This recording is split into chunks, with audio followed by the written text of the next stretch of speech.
Hello, Gelato Familia. Welcome in, one and all. I'm George, the Disney Italiano. And no, as much as this background seems deceiving, I am out of Orlando, Florida, out of Walt Disney World, and back at home, sort of. um, but yeah, we had a great vacation. Me, Abby, theme park conductor, and Tommy Toon World. And that'll be on a separate video live and all that good jazz because we have a lot to discuss with that. Theme park conductor will be joining me very shortly. I actually see him. I think he's just getting stuff ready. But this live is all about the Walt Disney Company's 2026 shareholders meeting. And this isn't like a normal shareholders meeting, which obviously we all watch and cover it, but this one's going to be very different, very special, very unique. This is kind of history in the making that today Bob Iger steps down as CEO, and today is the official first day for Josh D'Amaro as CEO, and there's been a change up, within the company's titles. People got moved all around. Titles got added, which I'm for sure it'll all be discussed today. I'm actually very excited to see what is to come of the shareholder meeting. But as I said, I'm not doing this alone. I got someone joining today, someone who I haven't seen in a long time. I mean, it's been like ages, but I welcome you all, the one, the only, Josh. No, I'm just kidding. Theme park conductor. What are you talking about? You saw me a long time ago. Didn't I just see you 8 hours ago? Actually, 10 hours ago. It was, well, yeah, less than 24 hours. Man, and you clean up nice. Thank you. Baby face right there. But as I told you yesterday, see, you could still see that 5 o'clock. And by the time I see you at DCA later today, and everyone stay tuned for that coverage because we're going to be doing the Food and Wine Festival, you're going to have more facial hair. I know, that's like it'll be fully in. But conductor, before I get to your thought process on this, because we still have a little bit of time, let's check out who is in the chat. First in, we got David. Welcome in, David. Always glad to see you.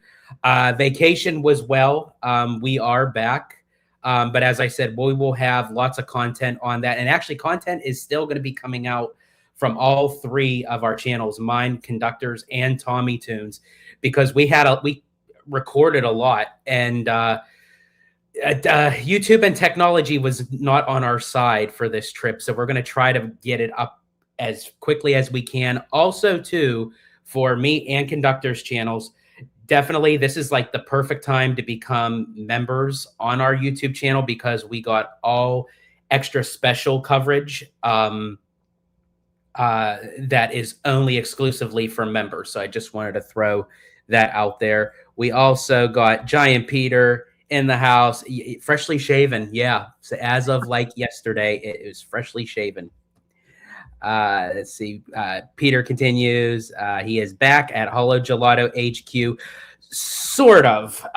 So HQ as far as in the city, but I am at a discrete location somewhere in Anaheim because conductor Abby and I will be tackling the parks later on today. So after we arrive back in Orange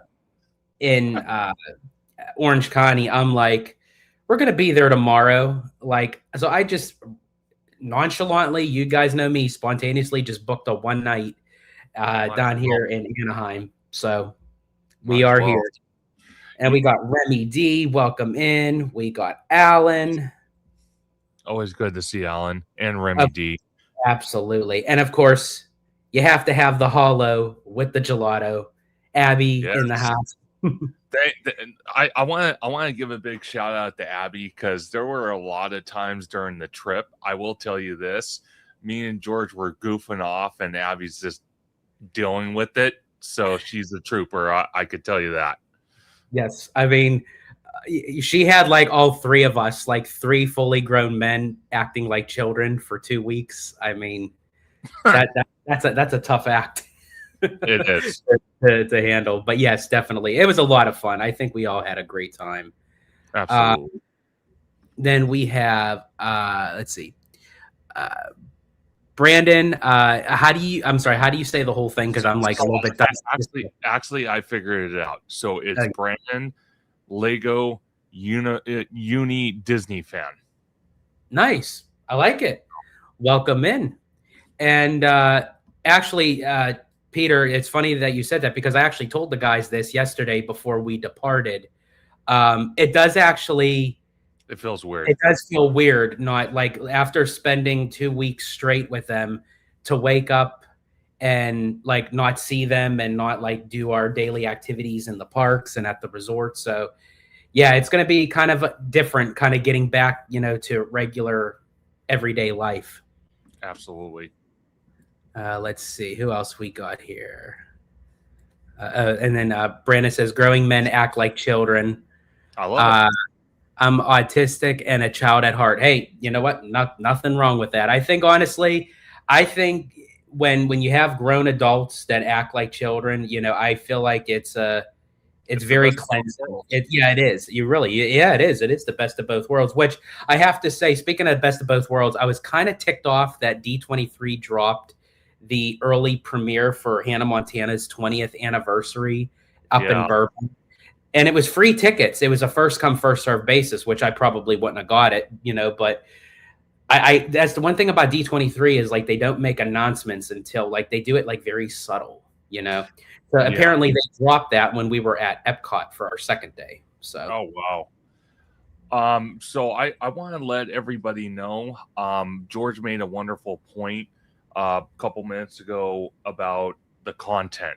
Because one thing me and George for both our channels try to focus on was for any type of performances like shows, that's going to be members only content permanently because of issues with copyright and all that. So all those shows will be for members only. And once the shareholders meeting starts at 10 a.m., which I still kind of think is kind of late, even though Iger would probably have it at 3 in the morning if it was him, but that's besides the point. Well, what was funny is actually looking back, it was always at 10 for some reason.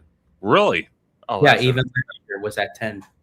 Okay, well, anyway, since it has refreshed on my channel, once we start the shareholders meeting, I will be gifting 5 memberships for Theme Park Conductor. That way, anybody that's not a member can enjoy the content. I have one more show that's actually uploading to YouTube because, like George mentioned, YouTube was not very gracious to any of us. Some videos went through pretty fast. A lot of videos took forever. So definitely stay tuned for that. And then at the end of the shareholders meeting, I will gift 5 more memberships. So I will be gifting a total of 10 memberships in this live stream for people to enjoy Theme Park Conductor Orlando show content. So nice. Can I ask you, because I still for the life of me cannot find where to gift. Okay, so what you have to do, and I found this out a while back, basically what you have to do, you have to go on YouTube. Like on your computer, you have to go on YouTube, click on your live stream, and obviously don't have the volume on. Click on your live stream, and then you can go down to where, let's see, because you have the chat. Well, I had the chat. Now it disappeared on me. I would have to do it on a separate page while we're live. Yeah, you do. Let me see. But I guess I can do it on my phone, though, right? Well, I tried to do it on the phone. It wouldn't work. So I think you have to do it on the computer. So, but once you pull it up, you go to the plus sign. Or no, not the plus sign. You go to the little box that has the $sign in it. And it should give you an option at the bottom for membership gifting. Oh, okay. That's weird how like it's not on here like while we're live. Like I can't just click it. That's weird. Yeah, it's kind of weird, but if you guys want, it's up to you. everybody in the chat, if you guys want to ask us any questions about the trip, anything that you're excited for to hear about the shareholders meeting, let us know and we'll try to answer it for you before we start. So Peter says they already started the live stream video. Really? They did. Peter, you're referring to the actual thing? Oh, that's interesting. Hold on, let me see. See if we can find it. They probably just like started up like the music and everything. I don't think they would actually. Did they actually start the meeting early? I don't know. Let's find out, Peter. Thank you for letting us know. We're going to check on that right now. Annual meeting, including, will be available live via what? It's just the music. Oh, just the music. Okay. Well, how come it's not even showing on this page? Why isn't it? That's interesting. Okay, so the webcast. Peter, where what thing did you go on? Are you on YouTube? No, it's not on YouTube.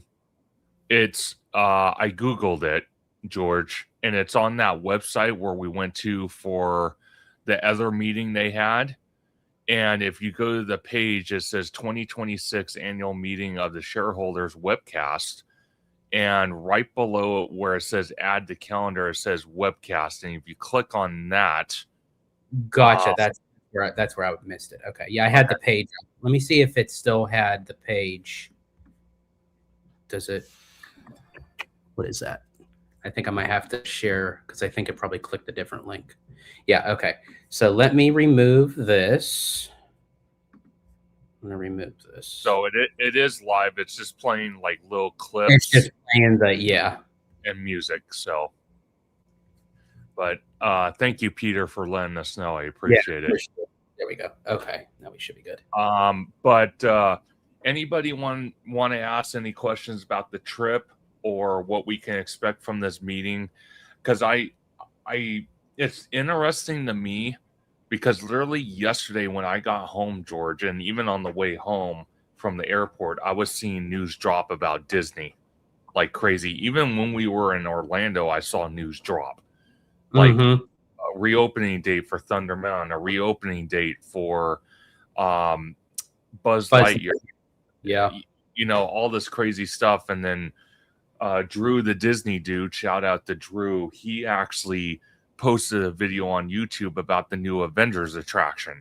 There's like a video or something that he posted. Then, like George mentioned, for D23, there was no announcement. They dropped tickets for a special preview at Burbank, where the studios are located, to preview the new Hannah Montana preview. And that wasn't, that went quick. And then, what else? And then they also like added new titles for leadership, like in divisions. Yes. They added like they moved Disney games to entertainment off of experiences, which I thought was interesting. But I actually think that was a smart decision on their behalf. I'm glad games isn't part of the parks. I'm glad they have like their own division. They added new roles for something with consumer products, and everyone's just like moving all around. The Disneyland president becomes chairman of parks, and international parks moves to what, Disneyland. It's like crazy. Well, let's talk about that, George, because we haven't actually been able to talk about that, on a live while we wait. So, we've seen, over the years that international parks get some amazing stuff like lands, attractions, shows, entertainment, foods, all this wonderful stuff. So now the person that was in charge of all that is now going to be running the Disneyland Resort. So what what can this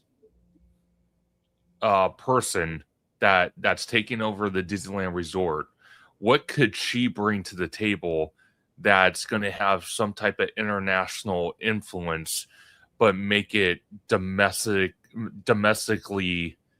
fit. I think big number one, and I think that we all can agree that a lot of times, um, um, we all say that the international parks get a lot more love, than We have. we have. So I think by having someone who was in, like the shoes of the international, maybe can bring some of that flair to the domestic parks. Maybe with like a lot of the nighttime entertainment, like with the drones that's at Disneyland Paris. I feel like Disneyland Paris is like the king of like doing nighttime entertainment. Obviously, we can't get too much with Tokyo because it's run by OLC, but even like with the Asian parks with Shanghai and Hong Kong, a lot of the technology used for the attractions is much more up to date, I'll say. But I think maybe that's a good thing. Maybe that she'll see what works for Disneyland, but what we don't have, and maybe can possibly bring some things over. I think honestly that would be my top priority. If I was working in international and coming over to domestic, that's what I would be doing. Yeah, no, 100%. So I'm very curious on what we could see going forward. Now, Thomas Maslum is now the chief officer of Parks and Experiences, so Josh's old position. So I'm very curious on what he wants to do, because for a brief time of him running the Disneyland Resort, I think he's done pretty well. Maybe I haven't really looked into it too much, but I feel like he wasn't. I mean, I do agree with you, but I feel like he wasn't there long enough to actually make some moves. But before he was president of Disneyland, he worked with the cruise line and Signature Experiences. Yes. So that I think counts more than just being the Disneyland president. 100%. And then what else was there since we've been in Florida? Oh, they're getting the stage ready for in Fantasyland for Bluey. That's supposed to be debuting very soon.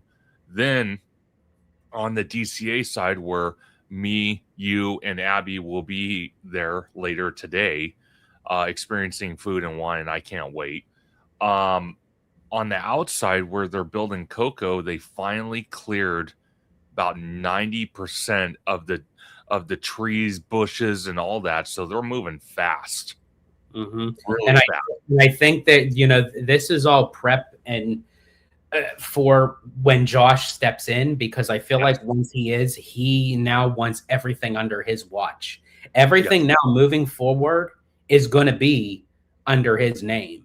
So he wants to make sure everything is like rearing, ready to go. So that's a good thing for us as the consumer and the shareholders. 100%, and that's something that I'm super excited about. Or as you call us, investors. I do call us investors. I do. The one thing that gave me a culture shock, and I told George this on the trip multiple times. I said, one of the things that I find interesting, Walt Disney World, their top tier pass, $1,700 with tax, and then we're paying $19,000 to $2,000 for our top tier pass, and we got 2 parks. They got 4 parks. Plus, we went to Disney Springs on our last day.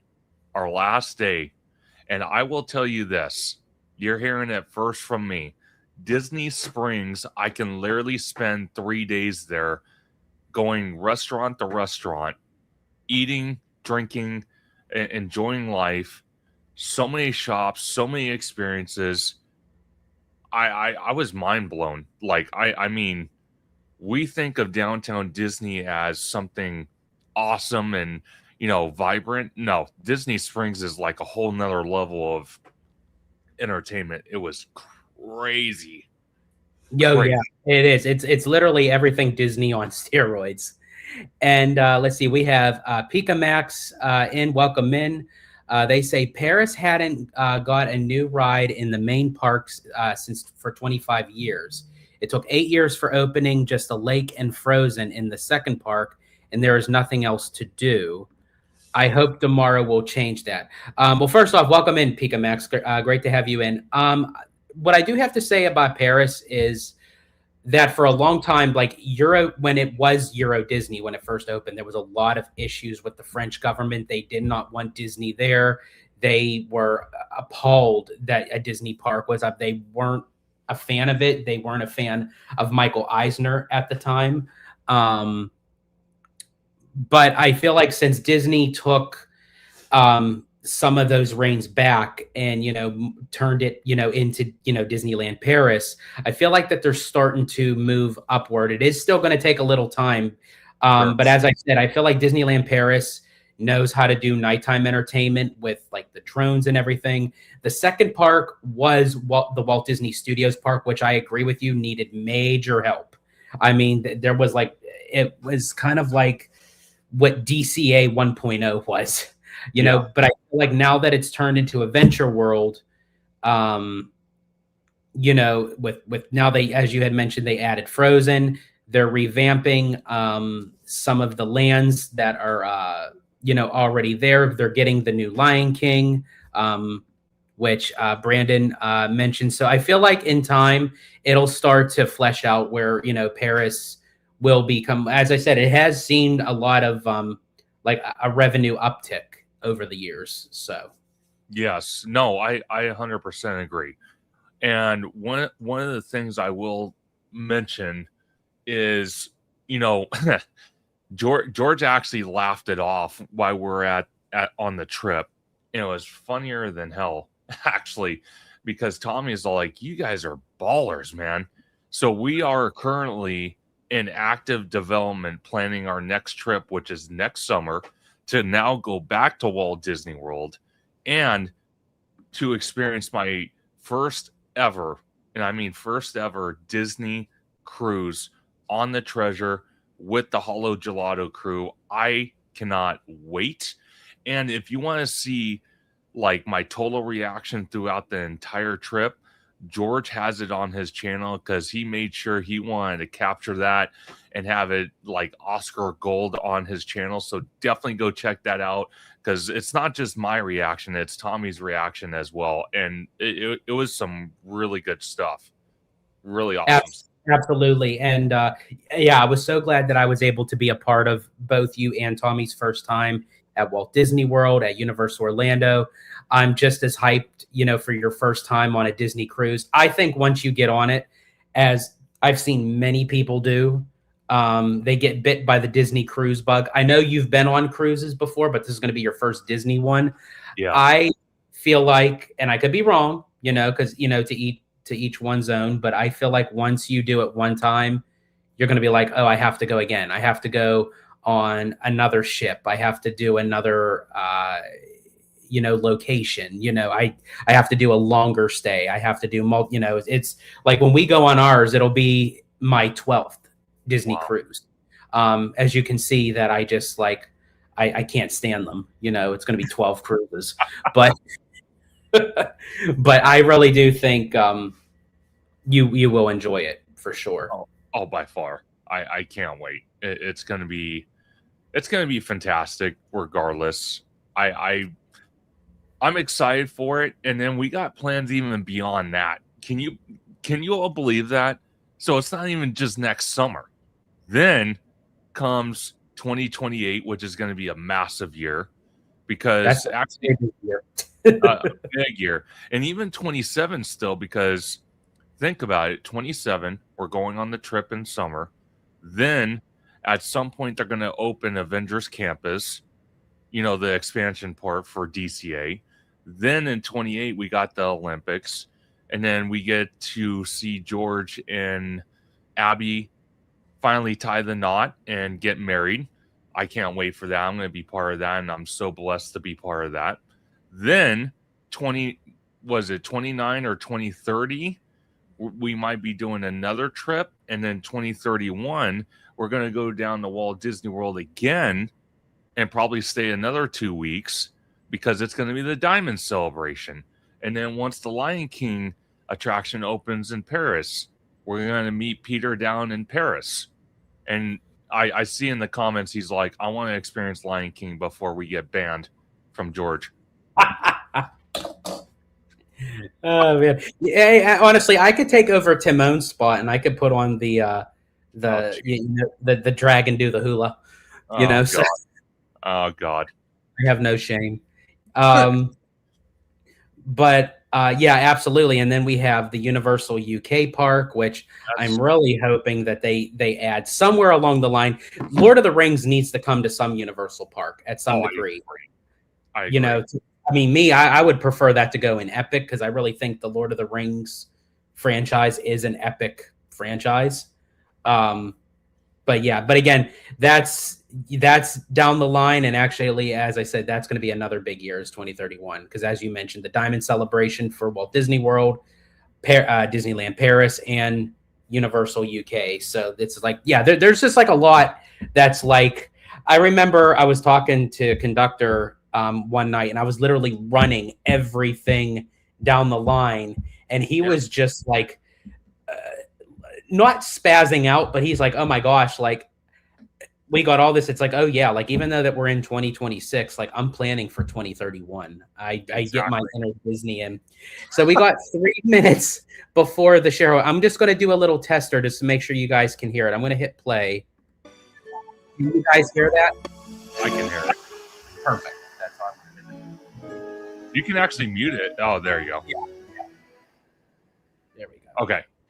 But yeah, no.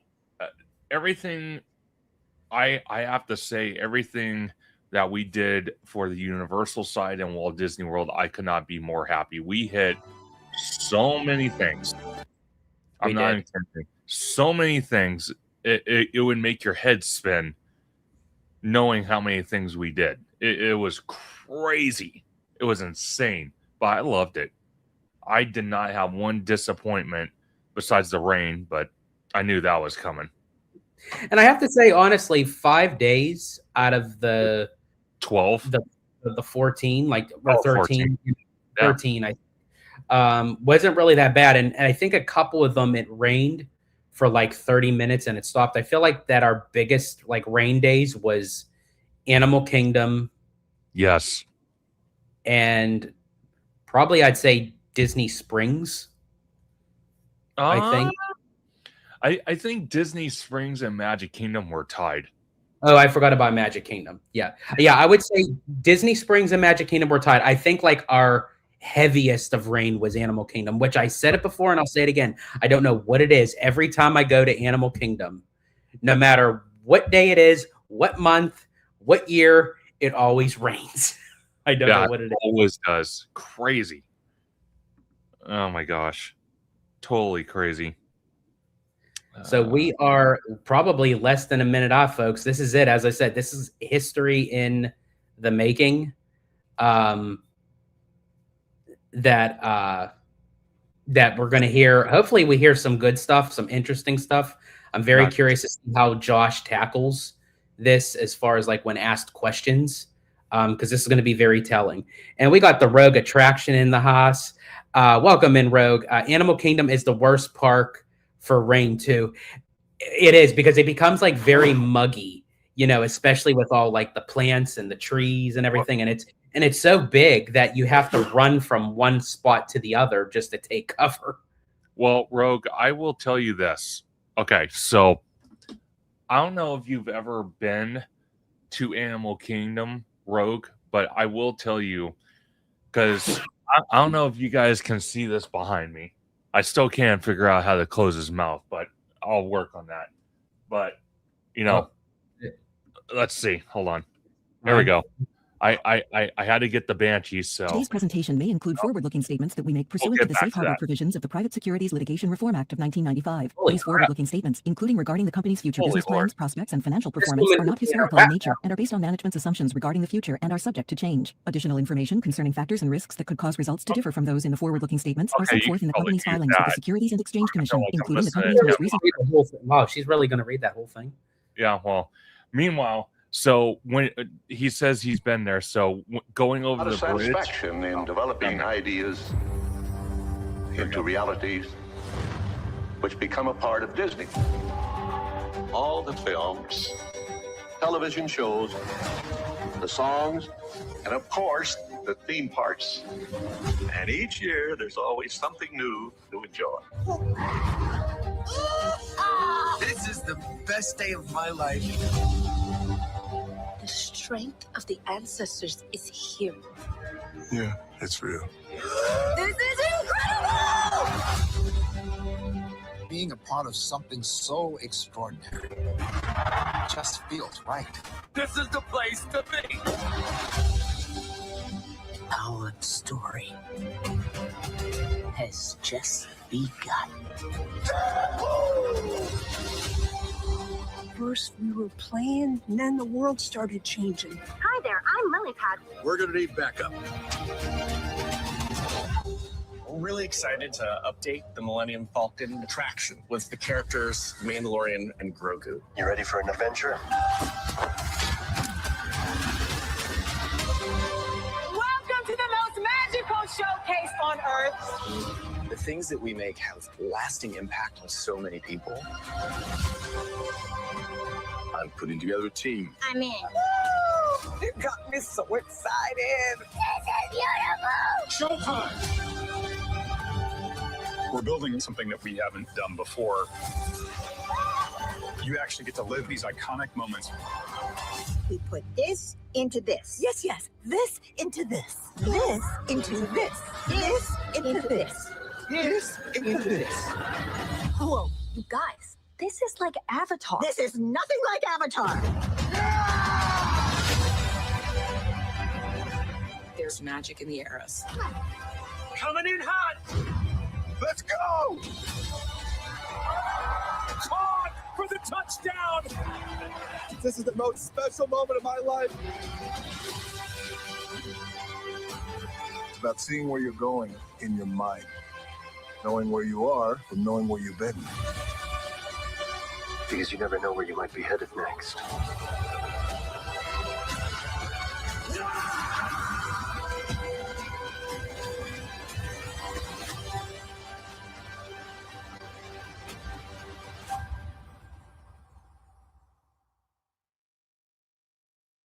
Please welcome Chairman of the Board, the Walt Disney Company, James Gorman. I call this meeting to order, and the polls are now open. It's my pleasure to welcome you to the Walt Disney Company's annual meeting of shareholders. Disney's Chief Legal and Global Affairs Officer, Horacio Gutierrez, is designated to conduct the business portion of our meeting. On behalf of your board of directors, I want to express our appreciation for your participation today and for your investment in this company. Your support enables Disney to continue delivering exceptional creativity and entertainment to audiences worldwide. I'd also like to acknowledge our other independent directors, Mary Barra, Amy Chang, Jeremy Durock, Carolyn Everson, Michael Froman, Mel Lagomasino, Calvin McDonald, and Derek Rice, as well as director nominee Jeff Williams. It's a privilege to serve with a board that has such impressive collective expertise. Their insight and experience support our shared goal that Disney continues to deliver that outstanding creativity and innovation that connects with people around the world. Today marks the beginning of an exciting new chapter for the Walt Disney Company, and we are thrilled for Josh D'Amaro as he assumes his new responsibilities as Chief Executive Officer. The board is so enthusiastic about the leadership Josh will bring to this role and the future he will help shape.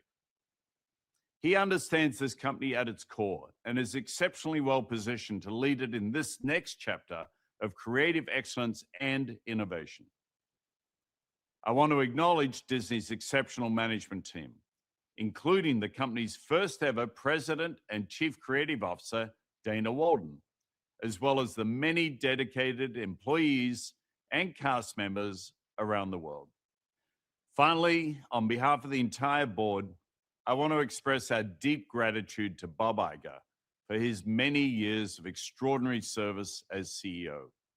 During his tenure, Bob has led the company to unprecedented creative and business success, and he has brilliantly prepared Disney for this moment. On a personal note, I just want to thank Bob for being such a tremendous partner over the last 2 years and an inspiring leader of the Walt Disney Company. Thank you again for joining us, and please enjoy the meeting.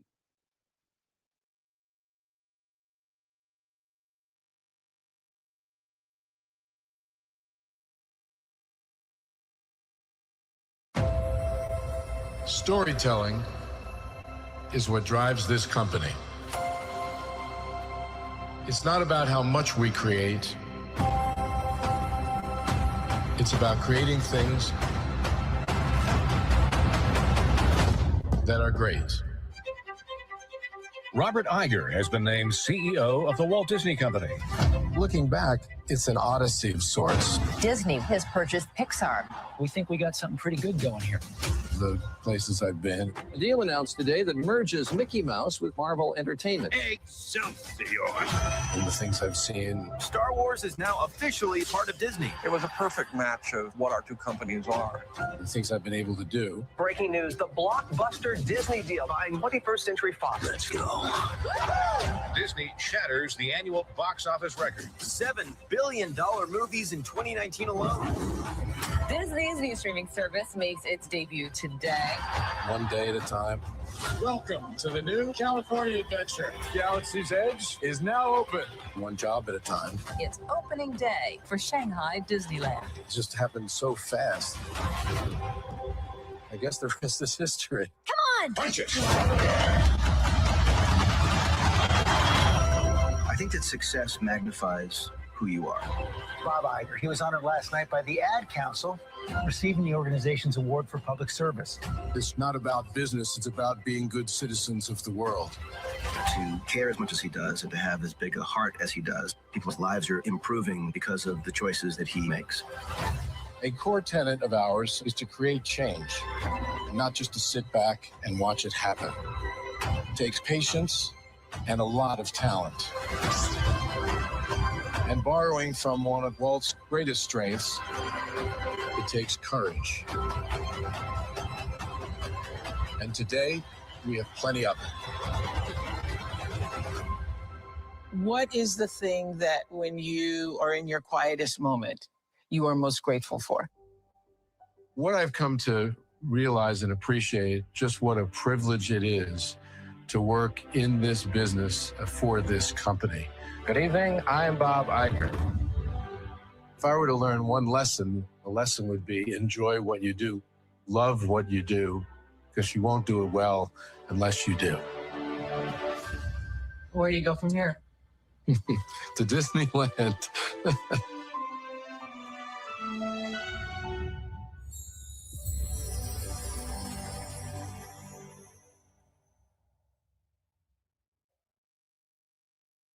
As I mark my last day as CEO of our wonderful company, I want to thank all of you for making these last 3 years so productive and gratifying. It's also the end of a 52-year journey that began in 1974 and has spanned almost 3/4 of my life. I never dreamed I would end up as CEO of the Walt Disney Company, and I certainly never expected to step into the role a second time. But once I did, I was quickly reminded of the tremendous responsibility that being entrusted with something very special bears. What I couldn't have fully known then was just how meaningful this journey would become because of the people, the creativity, and the shared belief in what this company stands for and what we have all accomplished, particularly during this second time around. Now, over the years, we experienced extraordinary change and faced real challenges. That was particularly profound in the last 3 years. It was daunting at times, but through it all, what sustained me was the passion I saw every day from great storytellers, innovators, leaders, and people around the world who care so deeply about what they do and want to just get it right. That commitment, resilience, passion, and heart were what make this company what it is. I've always believed that leaders don't create the magic, the people who work for and with the leaders do. And my greatest privilege has been supporting that talent, listening, learning, and doing everything that I could to nurture the creative spirit and protect the values that define this place. When I returned in 2022, people had lost confidence in the company they worked for. Today, everywhere I turn, I sense confidence and excitement about what lies ahead. So as I step away, I do so with enormous gratitude and real optimism. I believe deeply in this company's future because I believe in Josh tomorrow and the people who will help him shape it next. Josh is a wonderful choice to lead the Walt Disney Company. He has passion for our businesses and brands, respect for our people, and he appreciates what makes this company so unique. And Dana Walden will play a vital role focusing on our most critical endeavor, creativity. I will be cheering on Josh, Dana, and all of you as I sail off into the sunset. So thank you for the trust you placed in me, for the memories we created together, and for allowing me the honor of serving. It has meant more to me than I can say. The stories and experiences Disney will bring to the world will continue to inspire, entertain, and connect generations just as they always have. Thank you. Please welcome Chief Executive Officer of the Walt Disney Company, Josh D'Amaro.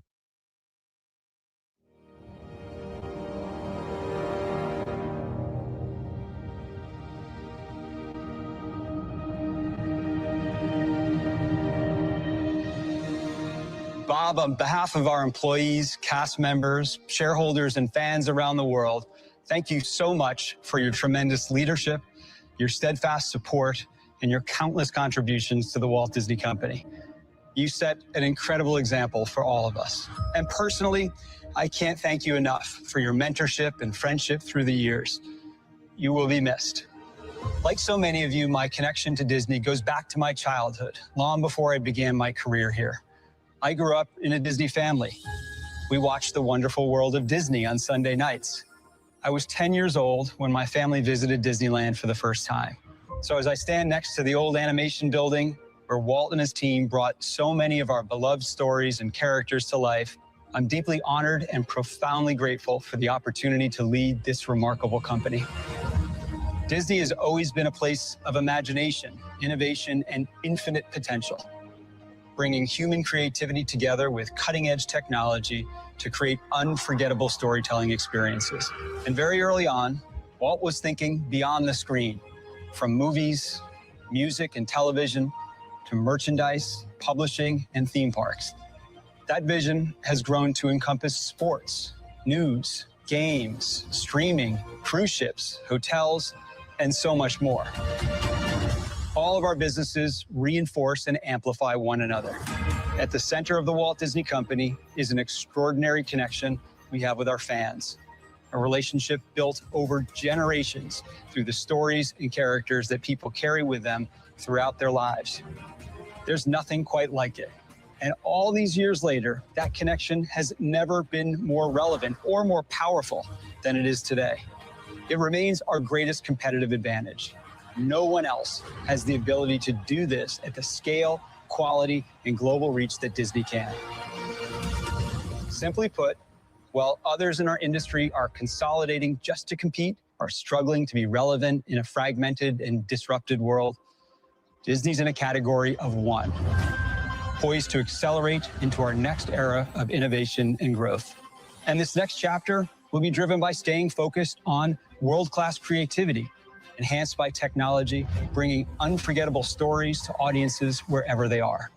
While we are in a league of our own, that doesn't mean things have always been easy, especially with the pace of change that we're all facing today. When Bob returned to the company a few years ago, his goal was to fortify our business and lay the groundwork for long-term growth by reigniting creativity and improving performance at our studios, building a robust and profitable streaming business, transforming ESPN for a digital future, and turbocharging our parks and experiences. We've accomplished all of those things, and we're operating from a place of strength with ample opportunity for growth. In 2025, we released the top 3 Hollywood films of the year, including Zootopia 2, which became Hollywood's highest-grossing animated film of all time, with $1.9 billion at the global box office, making it the 8th highest-grossing Hollywood film in history. These successes drove our studio to #1 at the box office for the 9th time in the last decade. We've also built a successful and growing entertainment streaming business that reaches millions of fans all over the world. And we have the most engaged sports fans at ESPN as we continue to deliver compelling programming, including our #1 and #8 most watched events ever on consecutive days earlier this year. And last year, our experiences business delivered operating income of $10 billion, the highest in its history. Demand remains extremely high at our parks and cruise ships, and consumer products continues to be a powerhouse with $62 billion in retail sales. And just for a little perspective here, in the last few months, we welcomed our 900 millionth guest at both Disneyland Park in Anaheim and Tokyo Disney Resort. While it took many years to achieve these milestones, today, when you consider all the ways that people interact with Disney through all of our platforms on a daily basis, the power of those connections is astonishing. Looking at our hand, it's an extraordinary one. Take all of this together, and Disney has never been more accessible to more people in more places than we are today. And as we look ahead, we will capitalize on our strengths by focusing on coming together as one Disney to deliver a more connected, personalized, and immersive experience to our consumers, wherever they are and whenever they would like to engage with us. The heart of that relationship is, and it will always be, our storytelling. And there's no better example than Toy Story. 30 years ago, Pixar changed moviegoing forever with the first CG animated feature. Today, to infinity and beyond, it's more than a catchphrase. It's an instant association, no matter where you are in the world. These characters now live everywhere our audiences do, in homes across the globe through Disney Plus and consumer products, in our hotels, in every one of our theme parks and cruise ships. And we're expanding that world with a brand new story that is just as exciting, fun, and relevant as the films that came before it, when Toy Story 5 hits theaters in June. I saw the latest cut recently, and it's fantastic. And I'm excited to show you a sneak peek.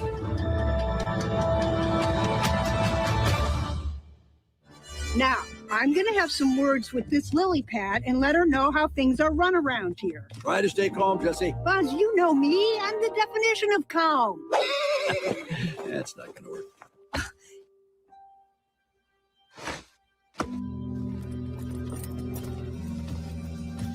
Hi! What the? Sorry, I didn't mean to scare you. Sleep mode, you know? No? Forget it. I was just gonna hop on the charger. Battery could use a little refresh. I want to talk to you, device. Please, call me Lily. Now look here. Me and the toys have been working all summer to try and get Bonnie to make friends with the Jordan twins across the street. Yeah. But then you had to ruin Got it with all your stupid... You're not even listening to me. Oh, no, I was listening. I'm always listening. See? Now look here. Me and the toys have been working all summer to try to get Bonnie to make friends with the Jordan twins. Now in Spanish. Con los gemelos Jordan, al otro lado de la calle, pero luego tuviste que arruinar. As a rap. Me and the toys have been working all summer trying to get Bonnie to make friends. First dance, honey. Oh, this concerns me ethically. Toy Story 5 is part of an incredible theatrical slate of films that includes the just-released original animated film Hoppers, which is critically acclaimed and off to a terrific start, as well as The Devil Wears Prada 2, The Mandalorian and Grogu, our live-action Moana, all coming this summer, and Avengers Doomsday in December. Plus, an incredible 2027 lineup with Star Wars Starfighter, Frozen 3, a Bluey feature, and a new Ice Age film, and so much more. And I'm excited to share updates on 2 of our highly anticipated films in development. Our sequel to last year's Lilo & Stitch will debut on May 26, 2028, and Incredibles 3 will hit screens just a few weeks later on June 16, 2028. We also have a wide array of world-class series from across Disney Entertainment. Shows like Only Murders in the Building, The Bear, High Potential, Alien Earth, Grey's Anatomy, Percy Jackson and the Olympians, Dancing with the Stars, Paradise, Daredevil Born Again, and the hugely popular Love Story. We also have 3 of the top preschool series led by Bluey, the most streamed show in the US. The Simpsons just celebrated its 800th episode, and we're especially excited about our new Simpsons film coming to theaters next year. We're also well underway on the next season of Shogun, which won a record-breaking 18 Emmy Awards for its historic first season. And I'm pleased to share some exclusive behind-the-scenes footage from season 2. I'm Hiroyuki Sanada. I'm honored to share that production has begun on season 2 of FX's Shogun. This new season grows in every direction.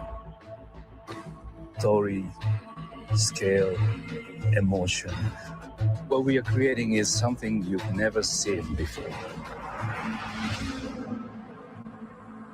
We are so excited to continue this epic saga and to welcome audiences back into the world of Shogun next year. Thank you so much. Rolling!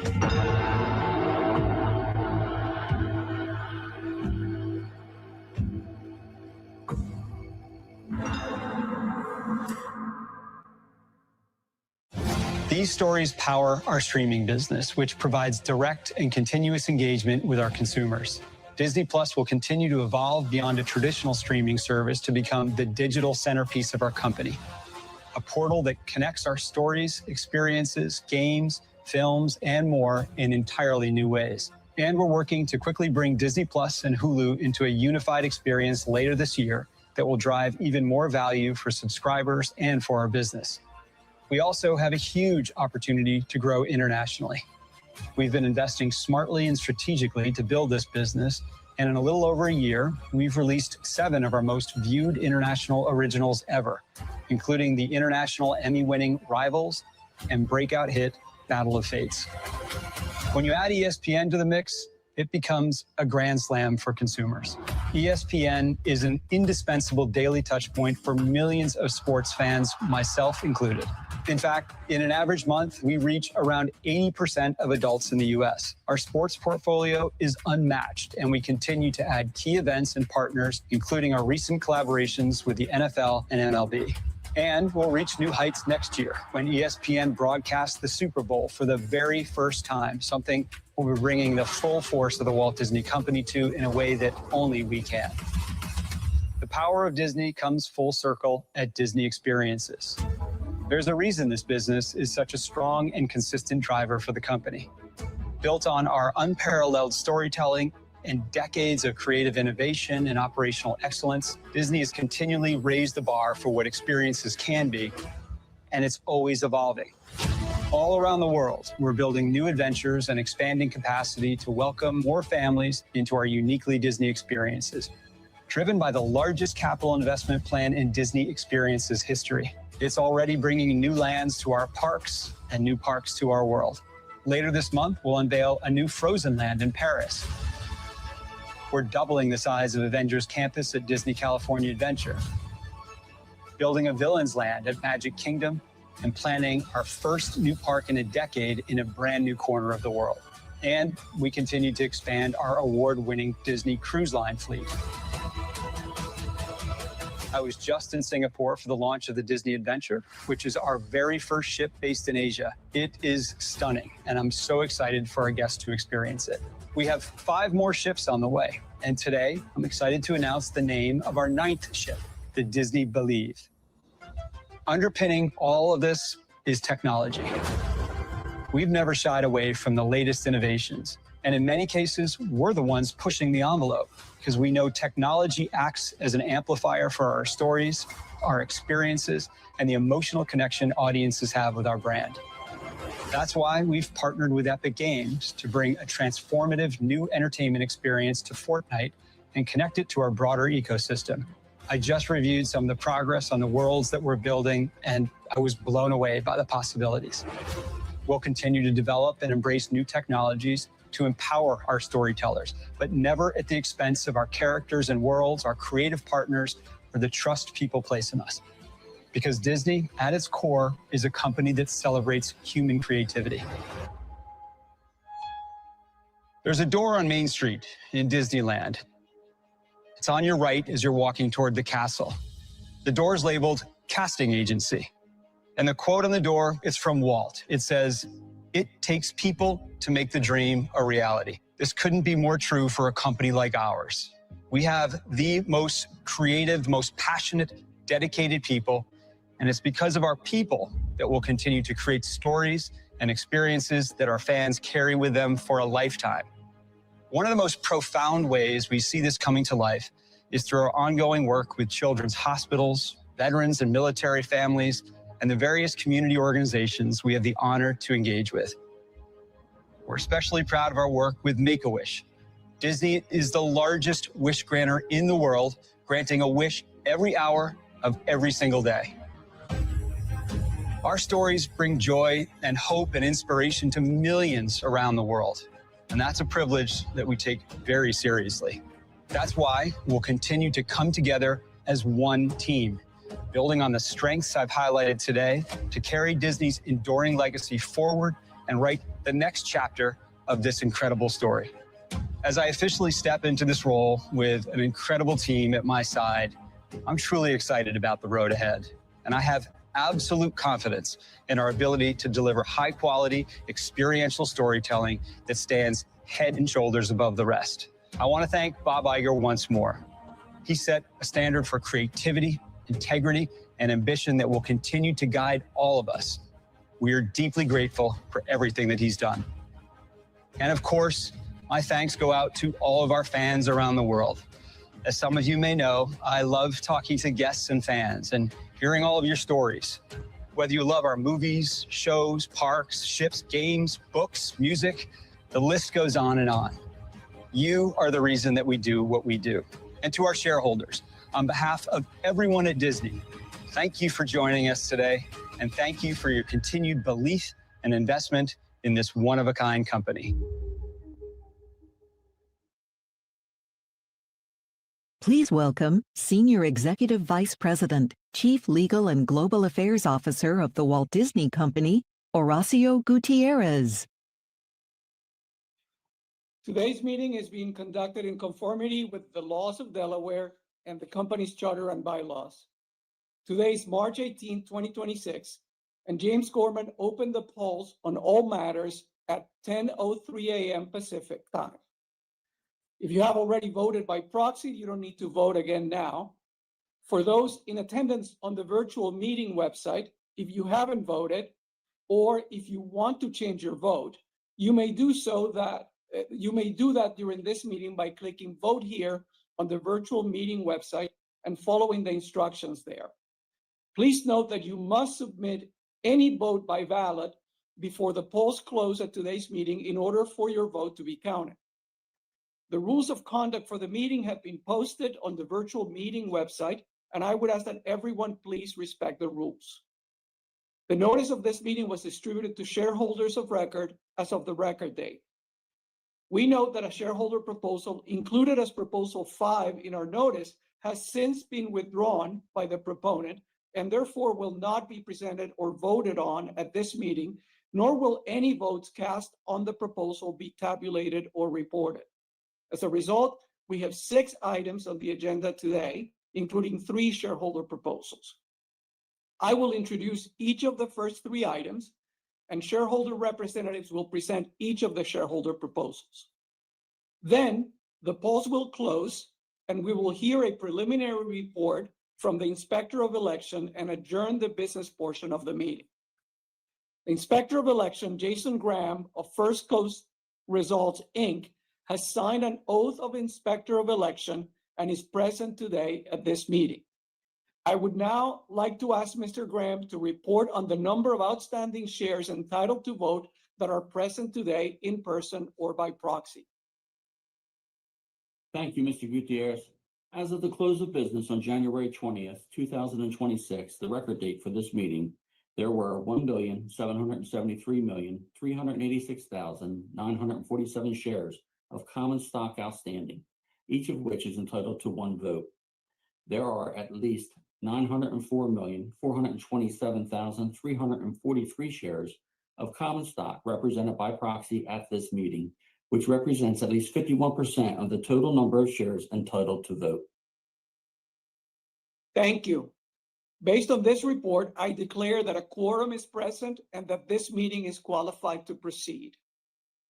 The first item, Proposal 1 in the proxy statement, is the election of 11 director nominees.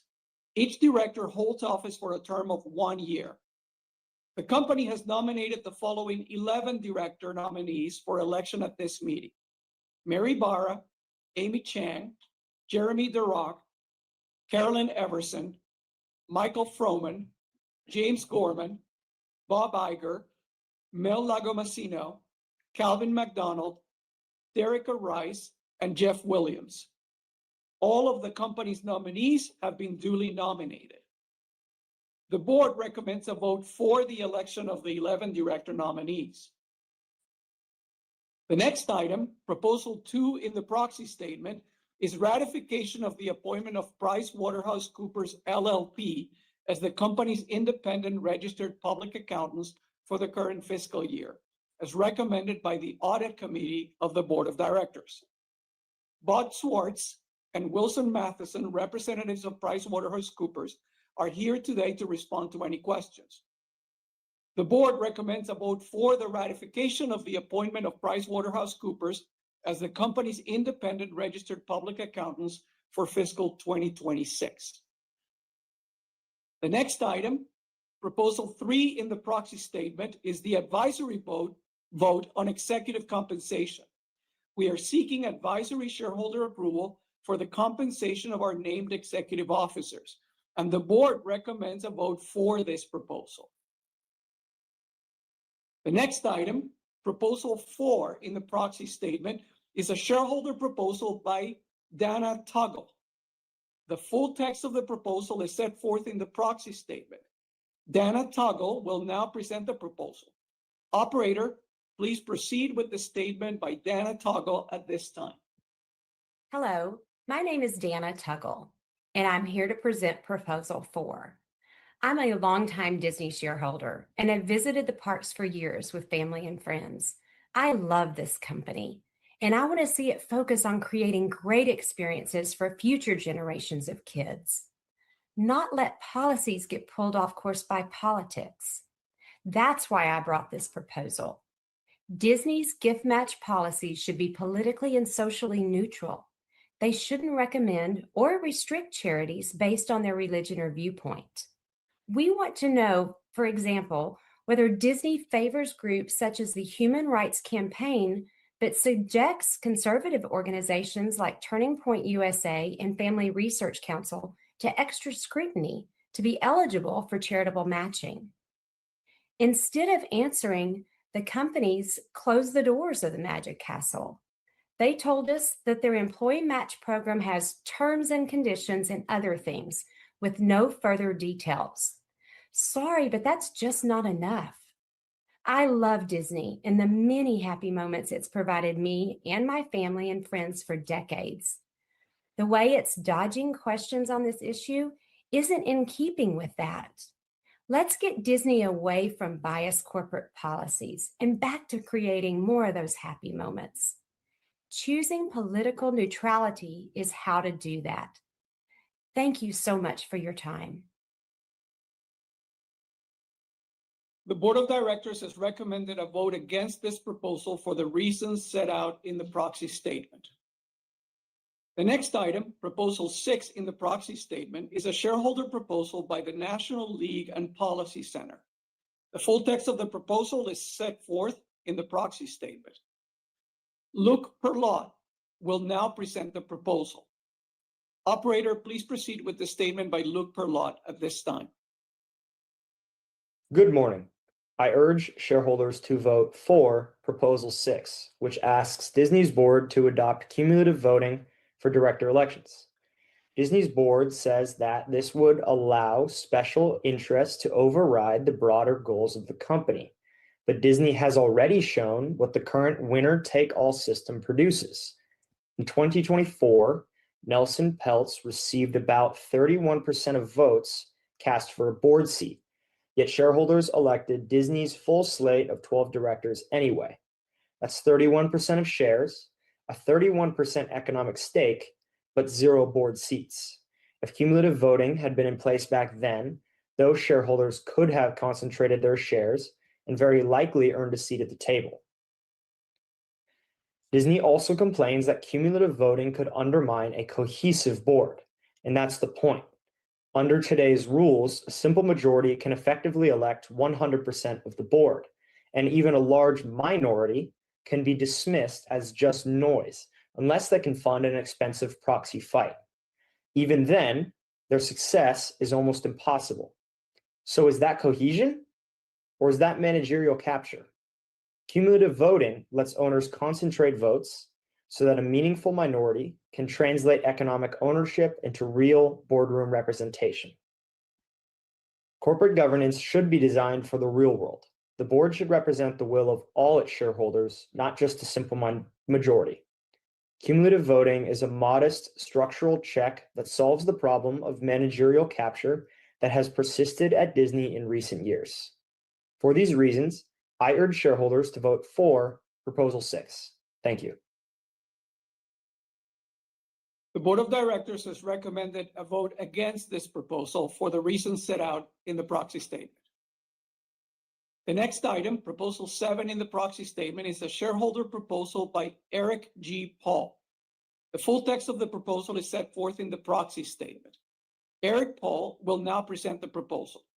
Operator, please proceed with the statement by Eric Paul at this time. Good morning. Walt Disney opened Disneyland in 1955 with a simple but radical promise. To all who come to this happy place, welcome. That promise built one of the most trusted brands in the world. For more than a century, Disney's stories have shaped culture because they reflect a core value of this company: inclusion. As Bob Iger himself said, one reason Disney's storytelling has such a meaningful and positive impact is because it embraces inclusion, acceptance, and tolerance. The disability community is one of the fastest growing demographics in the world. These are not fringe guests. They are families planning multi-generational vacations, loyal customers who invest extraordinary time, coordination, and resources to make a Disney trip possible. Accessibility for disabled guests is not charity. It is not politics. It is smart market positioning, responsible brand stewardship, and sound risk management. And right now, there are warning signs. A recent study found that 85% of disabled Disney guests surveyed said they are unlikely to return because of recent accessibility changes. That is not noise. That is a strategic signal. We are already seeing tightening consumer spending, raising competition for travelers, and leadership acknowledging lower park volumes tied to attendance, as well as a class action lawsuit. At a moment like this, we can't afford to erode one of Disney's most powerful brand promises, that everyone belongs and is welcome. An independent review of accessibility practices is not an admission of failure, it is leadership. It shows shareholders that the board takes risk management, brand strength, and guest loyalty seriously. Disney magic is not only created in films, it is created in how people feel when they walk through the gates. Protecting that magic means protecting the people who believe in it. I urge you to support this proposal. Thank you. The Board of Directors has recommended a vote against this proposal for the reasons set out in the proxy statement. If you're voting today, you must submit your votes at this time in order for your votes to be counted by the Inspector of Elections. The Inspector of Election will not consider ballots, proxies, or votes, or any changes or revocations thereof submitted after the closing of the polls. We will pause to give everyone a final chance to vote.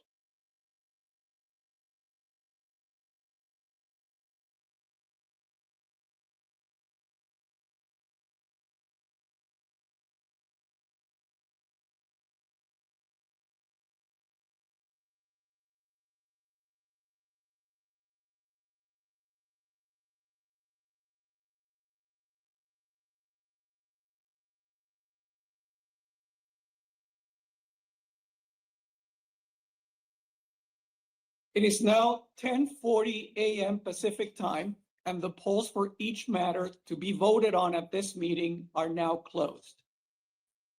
I would ask the Inspector of Election to give us his report based on proxies received by the opening of the polls at today's meeting. Inspector, may we have your preliminary report, please? Thank you, Mr. Gutierrez. For item 1, the election of the directors, we have received proxies voting for each director representing at least 93% of the votes cast. For item 2, ratification of the appointment of PricewaterhouseCoopers, we have received proxies for approximately 93% of shares voting to approve the appointment. For item 3, relating to executive compensation, we have received proxies for approximately 85% of shares voting to approve the resolution. For item 4, relating to a report on how the employee gift matching program may impact risk related to religious discrimination against employees, we have received proxies for approximately 1% of shares voting to approve the proposal. For item 6, relating to the adoption of cumulative voting for board elections, we have received proxies for approximately 3% of shares voting to approve the proposal. For item 7, relating to an independent review and report on accessibility and disability inclusion practices, we have received proxies for approximately 5% of shares voting to approve the proposal. That concludes my report, Mr. Gutierrez. Thank you. Based on that report and subject to the counting of ballots presented at the meeting and final confirmation of voting results by the Inspector of Election, I declare that all the nominees for election for the board have been duly elected, that proposals 2 and 3 have been approved, and that proposals 4, 6, and 7 are not approved. The final vote results will be included in the Form 8-K that will be filed within 4 business days after this meeting.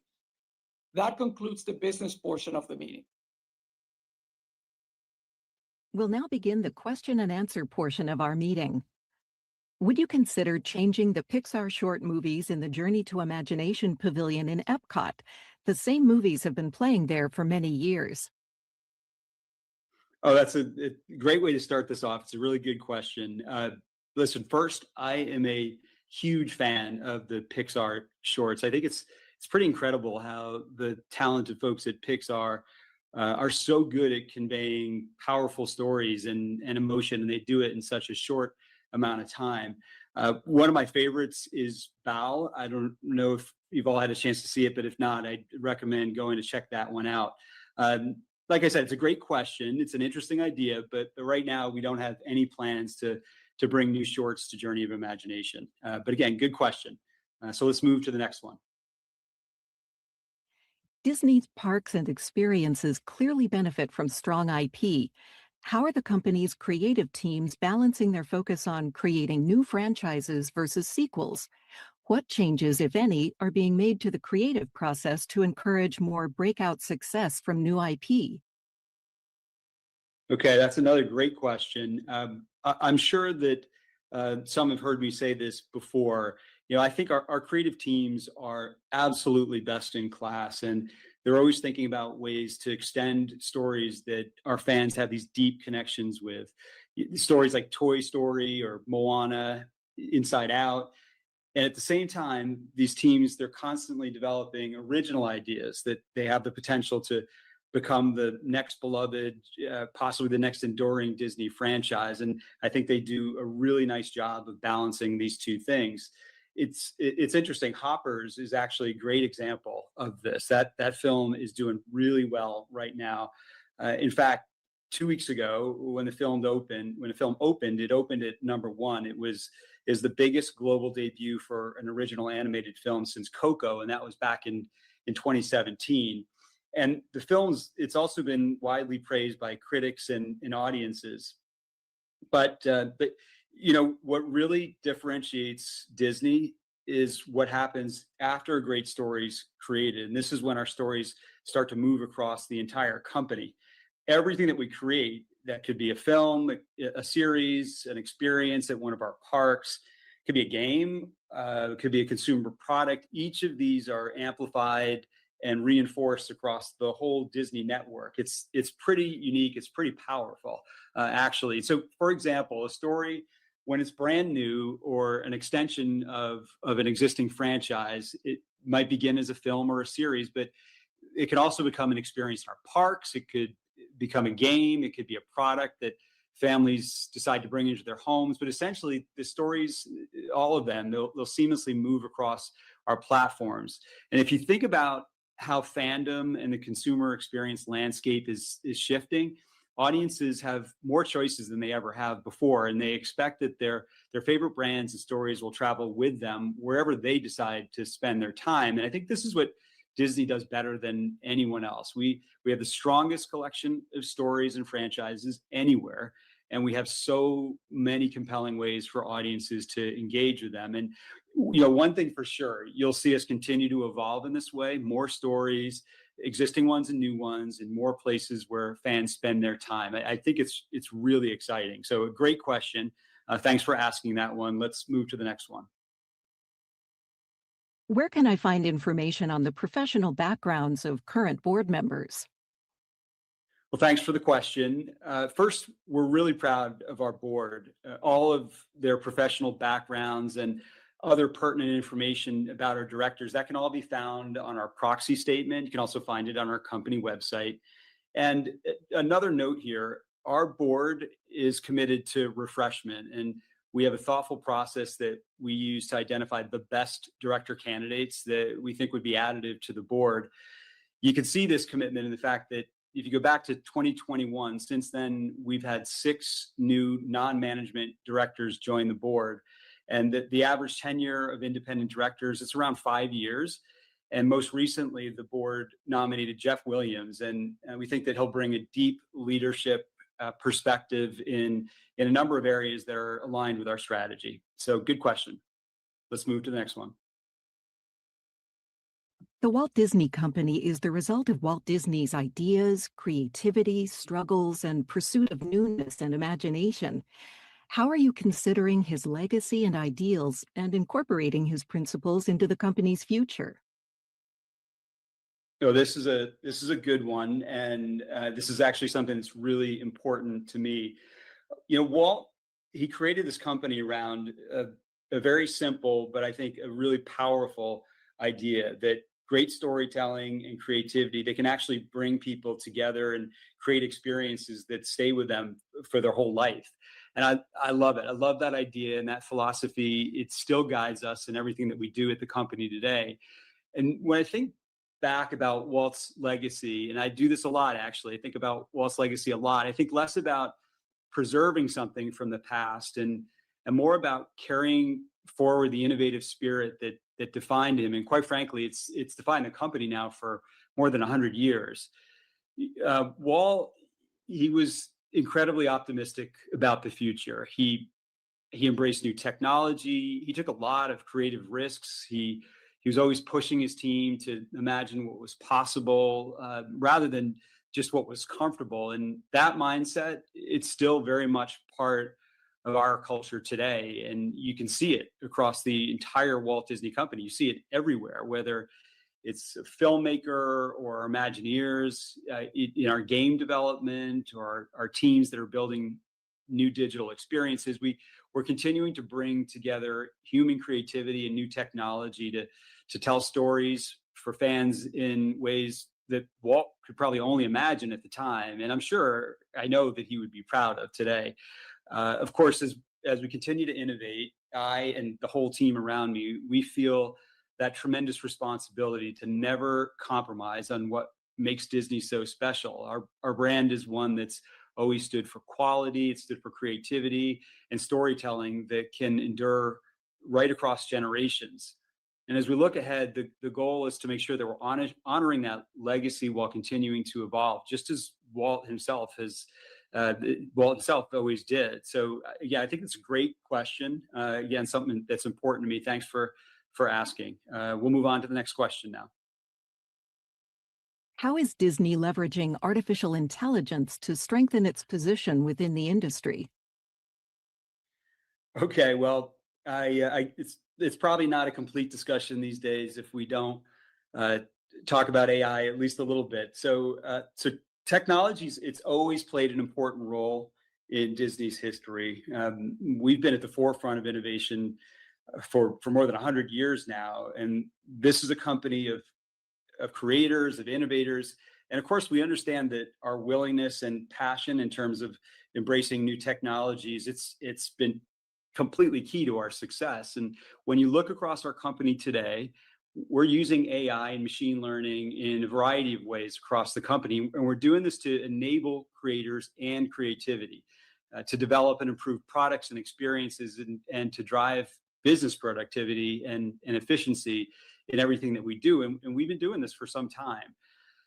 But of course, not surprisingly, we're approaching this very thoughtfully. At Disney, creativity is always led by people. That will always be the case.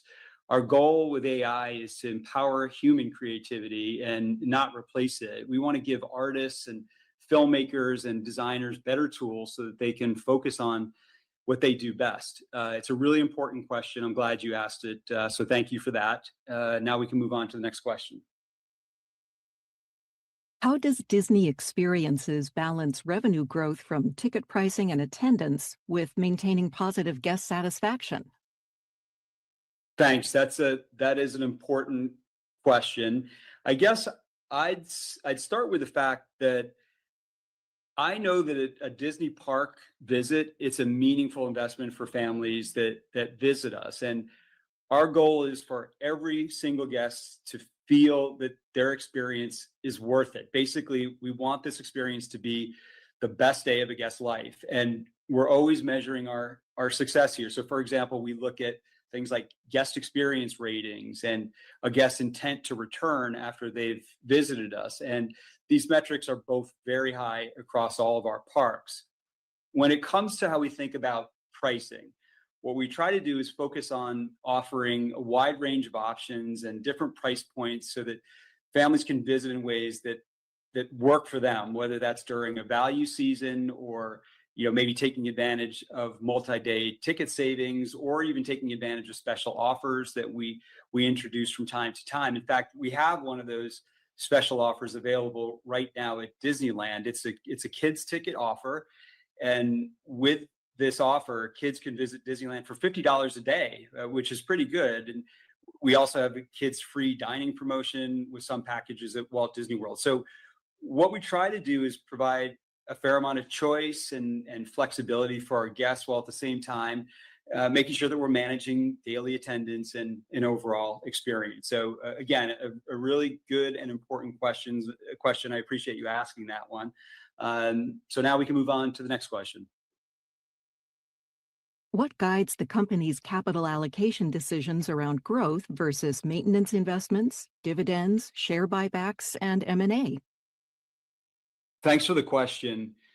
Well, we've managed our capital allocation approach pretty consistently over the years. And here, we're always looking to invest across our businesses to make sure that we're advancing our strategy and driving solid returns on investment, and ultimately driving shareholder returns as all these investments come to life. Actually, the segment that I have been running, Disney Experiences, it's a great example. This business has been generating great returns on investment over the last decade, and we know that as we continue to build great, innovative new experiences, the returns will follow, and that's why you see us continuing to invest in this segment. Now, when we get growth in earnings and cash flow over time, this allows us to reinvest in our business and drive future growth while also increasing our returns to shareholders through things like share repurchases and dividends. Of course, we're always managing our balance sheet. We want to make sure that we maintain appropriate leverage levels to give us financial flexibility. And we've done this really well, and you can see that in our single A rating. And we don't think it's necessary to build up excess cash on our balance sheet or reduce leverage from the current levels that we're at.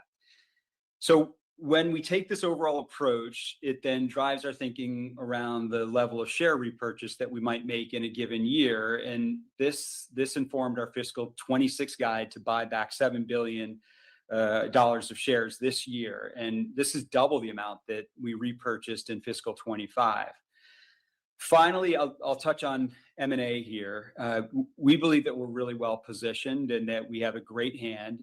If you look across the broader industry, we're well ahead of the curve. And this is because of the acquisitions that we've made related to Fox assets. And before that, it was Lucasfilm and Marvel and, of course, Pixar.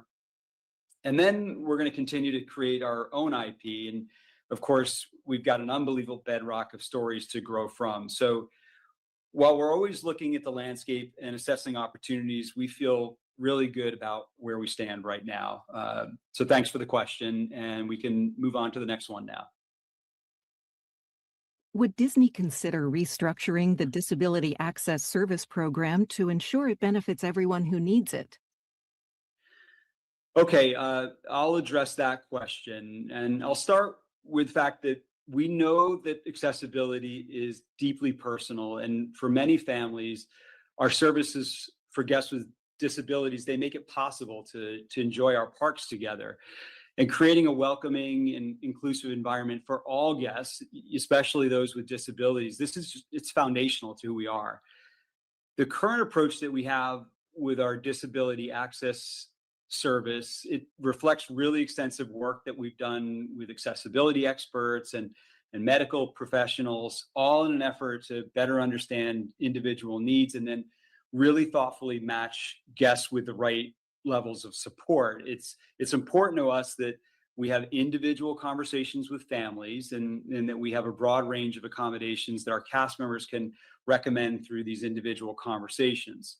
Now, of course, as we look ahead, as we always do, we'll continue to listen, we'll learn and apply expert guidance as we evaluate these accommodations over time. And we'll always be focused on providing great experiences and designing these services to support our guests.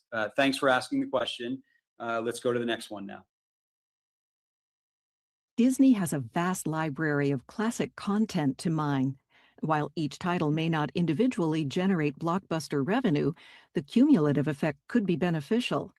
Is there room for growth in the distribution of the company's portfolio of legacy content? Or how do you determine which titles show up on Disney Plus and which don't? Okay, good question. Yeah, there's no doubt that we have an incredibly strong and deep library. There's no other company that has what we have. It's actually pretty amazing.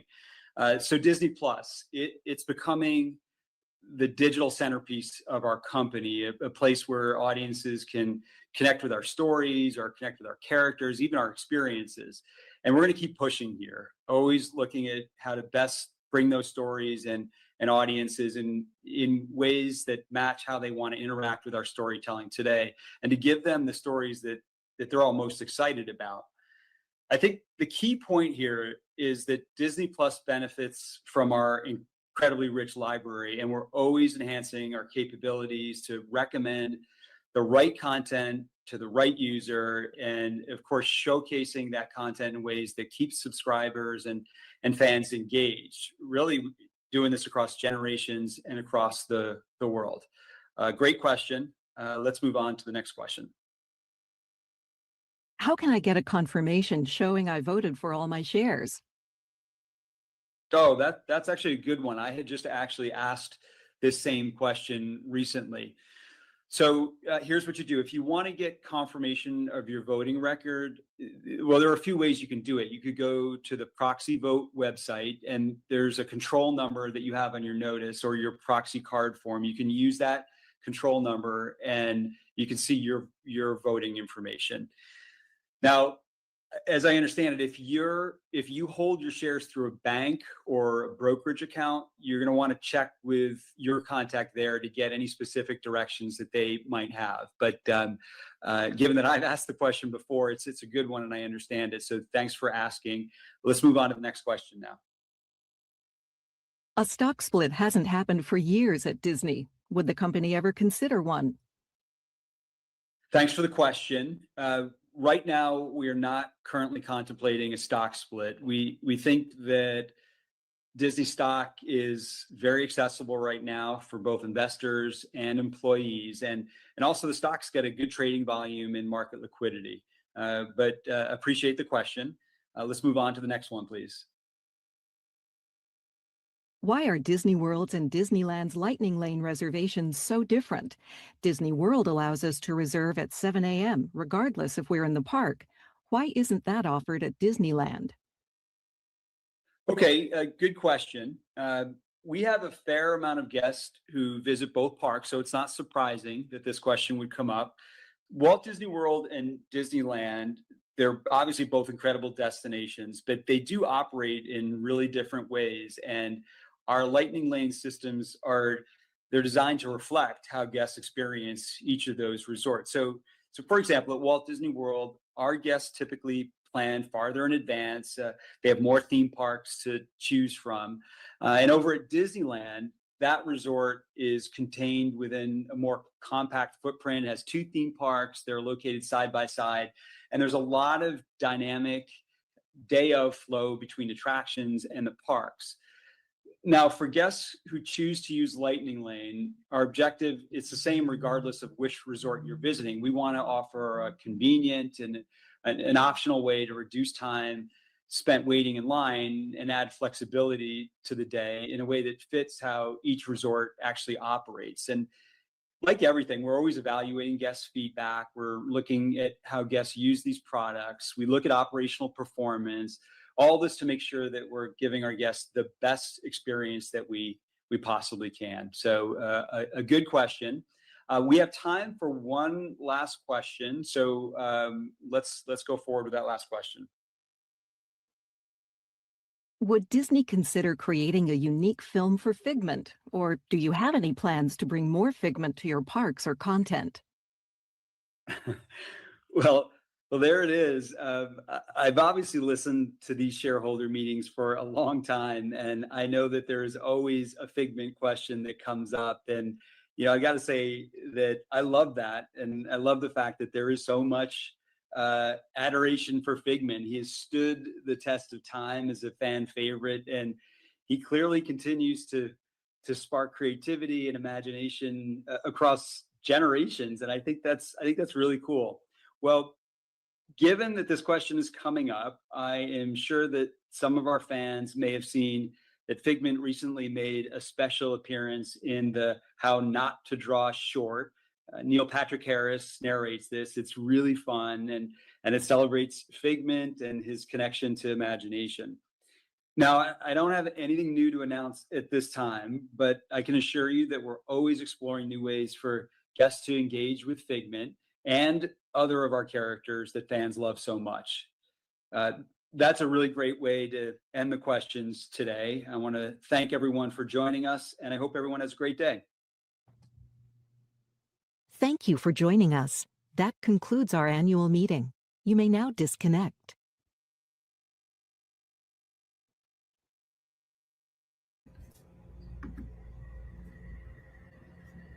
All right. Well, there is the shareholder meeting.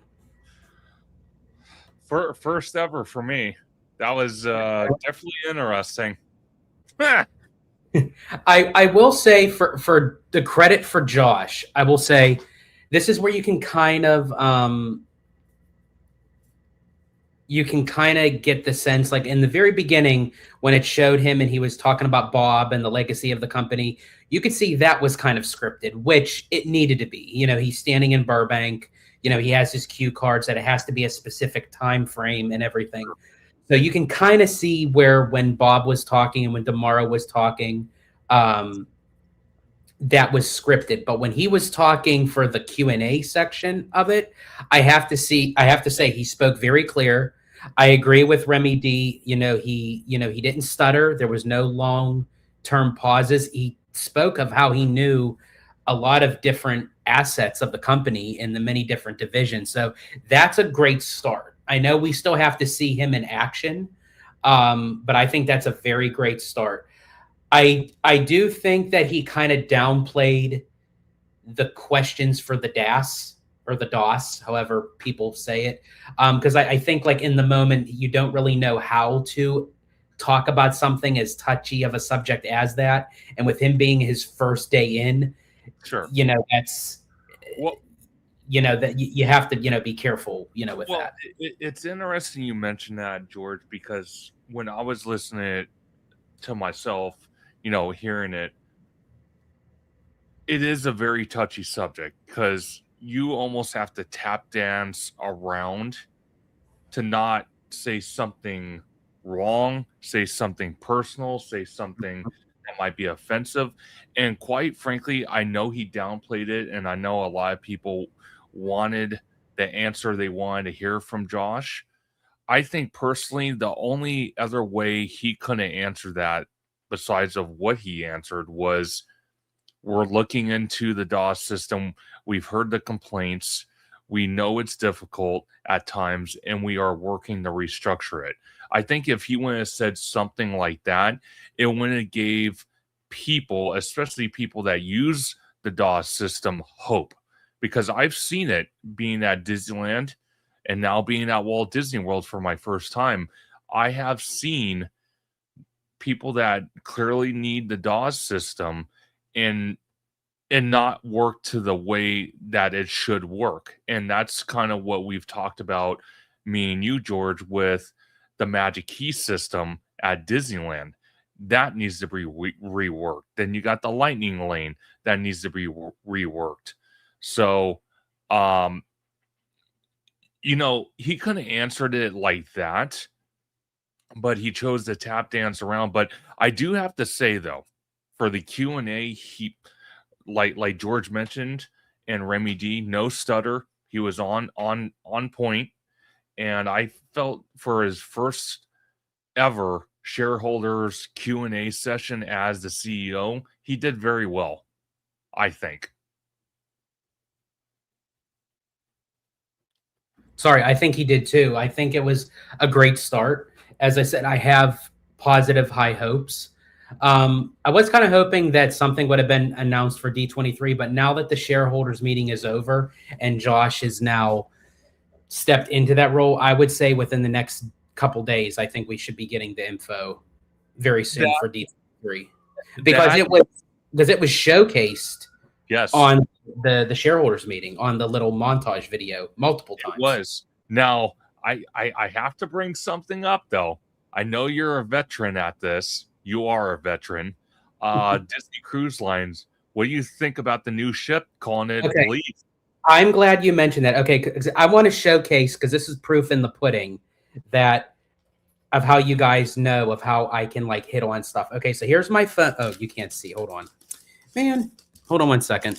I'm going to see if I could remove this visual effect here. Oh, the green screen. There you go. Okay. So I want you guys to see that. Here's my phone. See, I don't know if you guys can see. Okay. I can kind of see it. Okay. See, it says 2018. That's the year that we wrote that. It says Disney Cruise Line ship names at the top. Yes. You see that? So I'm going to click on that. And here are the ship names that I wrote down. And George called it the Believe. There's the Believe. And I also wrote down the Adventure and the Wish. Nice. So I got 3 out of 3 so far. So the rest I have the Discovery, the Enchantment, the Imagine, and the Legend. I love it. I love it. You know what? I'm actually surprised though. Okay, so you know, I obviously the cruise lines for Disney weren't around with Walt. I wonder if they would actually name a ship after him. You would think at some point they would.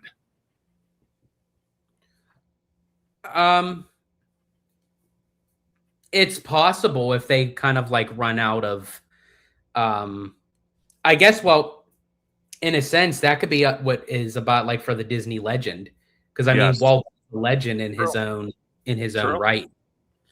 Or is it? Peter says the Disney Walt ship. Okay, you know? It's possible. I mean, eventually they're gonna run out of names for like like how they use like the Wish and and even also, so they're gonna have to pivot to something. 100%. I want to ask you, George, because Josh, towards the end of the Q&A session, actually got asked about the Lightning Lane and how it differs between Walt Disney World and Disneyland. Because I know a lot of us that either use Lightning Lane for the day or we don't use Lightning Lane. It seems like Walt Disney World, obviously being a bigger resort with 4 parks to choose from, Lightning Lane is not that big of a problem that I can see. But at Disneyland, it's chaos because you got Lightning Lane that's longer than the actual queue line. But then because they paid for the Lightning Lane and it's not a free commodity like it used to be back in the day when it was Fast Pass, what winds up happening is Lightning Lane, they get to go in first into the attraction because they paid for it, so that's fair. But then all the people in the general admission line kind of get screwed because now they're waiting twice, if not 3 times longer, and it just creates a spaghetti of a mess. So do you think he answered that appropriately, or do you think he should have said something else about that? No, I think he answered it appropriately, even though it's not what we all want to hear. Because technically right now, that's what it is. And I actually been saying that for quite some time. Disneyland and Walt Disney World operate very differently because of how the resorts were placated in the very beginning. Walt Disney World was opened with a bang that it was for tourism, international travel. That's how it always was. Yes, I do agree that Walt made the statement when he opened Disneyland in 1955, to all who come to this happy place, welcome. Disneyland is your land. But I feel like it wasn't set as a cross-marketing for it to be the global sensation that Walt Disney World is today, because he only purchased a small parchment of land. Sure. Then you had businesses and domestic homeowners moving in, and that's what Walt couldn't stand. He loved Disneyland, but that's what he couldn't stand, and that's why the genesis of Walt Disney World came about, because he knew when he had the idea for Walt Disney World, it was not to do what happened with Disneyland. So that's why he purchased 47 square miles of all that swampland. Some of it got sold off, and as time went on, which I believe it's now 40 square miles. And some land is still designated for conservation and wildlife that is not to be touched. That was Walt's wishes. But I think in time, this is why Disneyland is going to get that treatment. Maybe not exactly like Walt Disney World, but through Disneyland forward. And I think in time it will, but I think with the Lightning Lane right now, it still placates to the California locals. I 100% agree with that.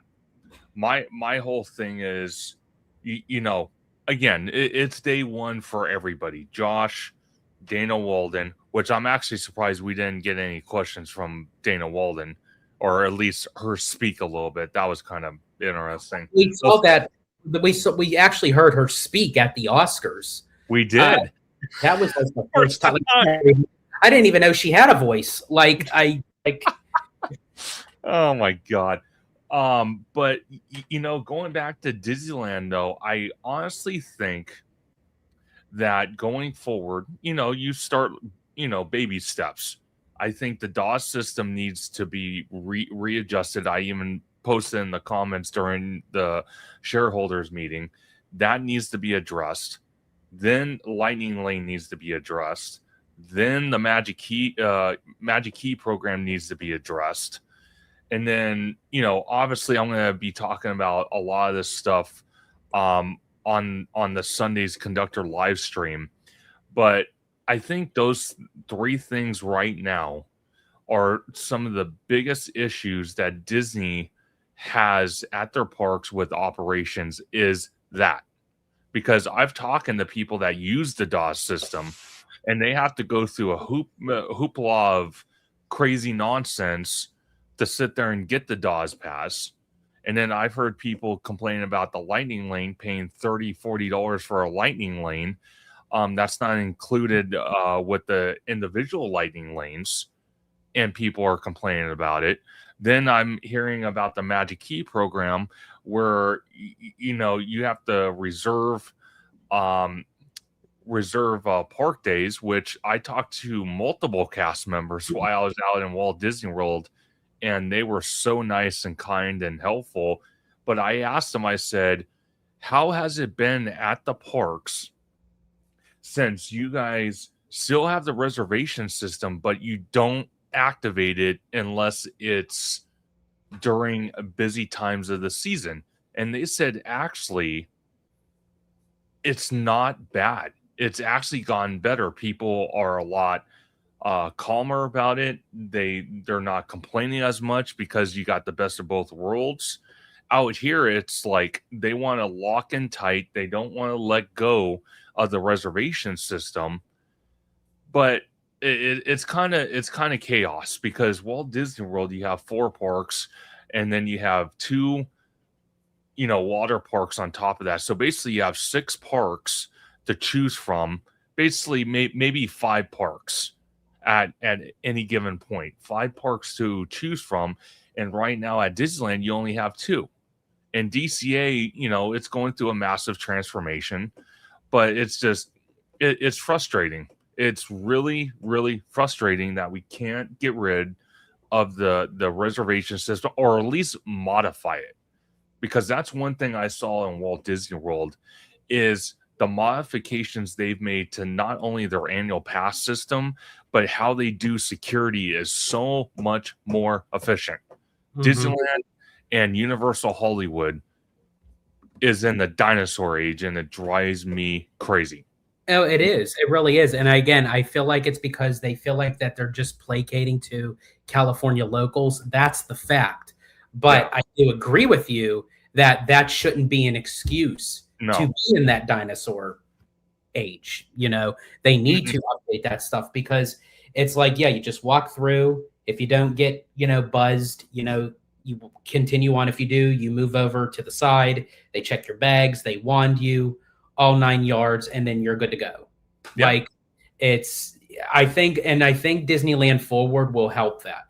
I think, honestly, when Coco comes on board, the expansion of Avengers, Avatar, future expansions at the parks, the third gate, they're going to have to change up something, because the demand for this, it's going to be through the roof, and you're going to have a line at the wazoo while individual security officers are checking each bag one by one by hand.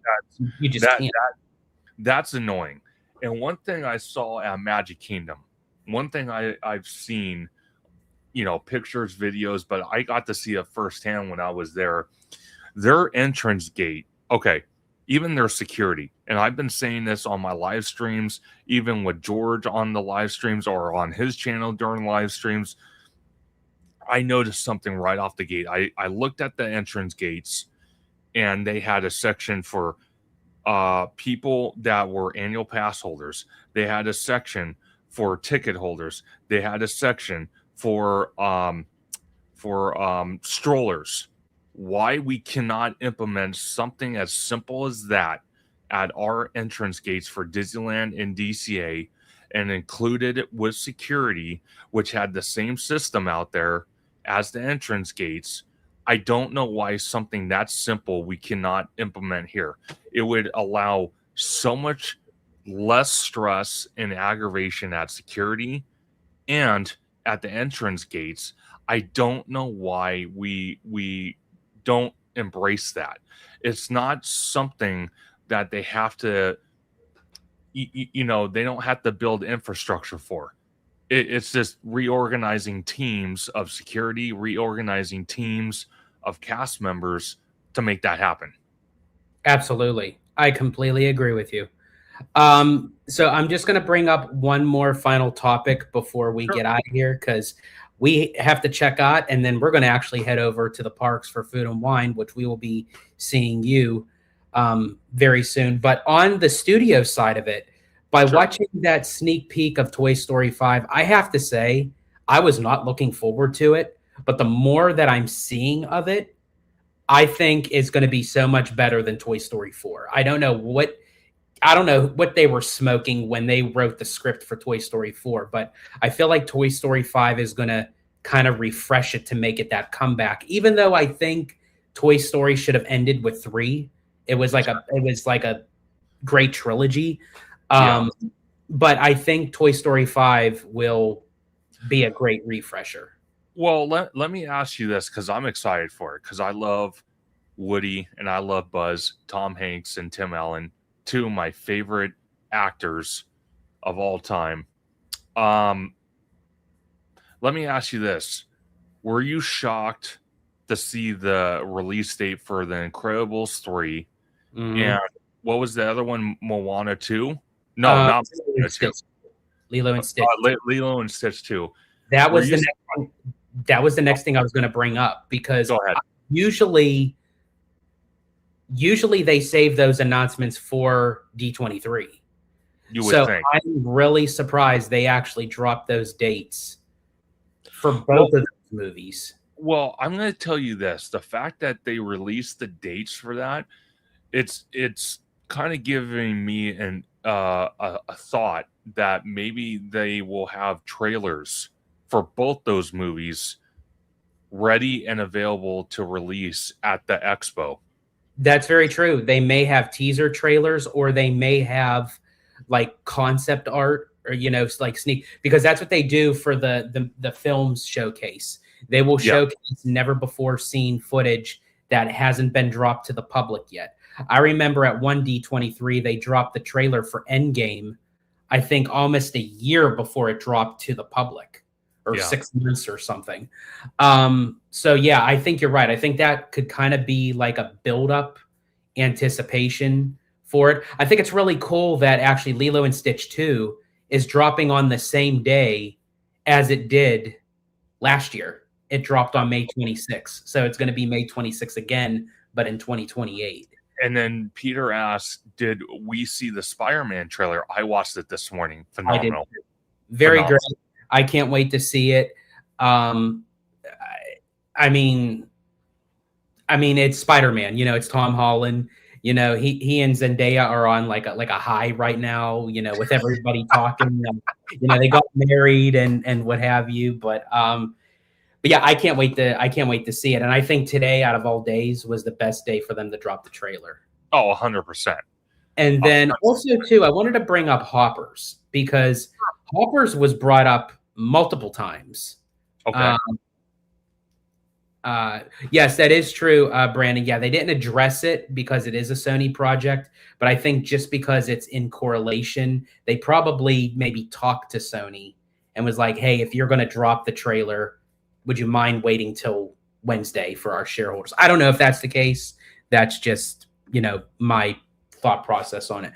But with Hoppers, I feel like, as I said, that became the surprise hit that everyone was not expecting, myself included, because when we first saw the trailer, we're like, oh my God, what is this thing? Like, this thing is so dumb. But when we went to go see it for like our sneak preview through D23, it was phenomenal. I encourage anyone who hasn't seen it yet, go see it in theaters. It is a theater-worthy movie. And I think that's going to play big in the parks in the coming years. Like, I think they could possibly add it to Pixar Pier, or maybe an expansion of DCA in the Simba lot. And I do think it would go very well in Animal Kingdom, for sure. I think it would do very well. And we kind of talked about it a little bit on the trip.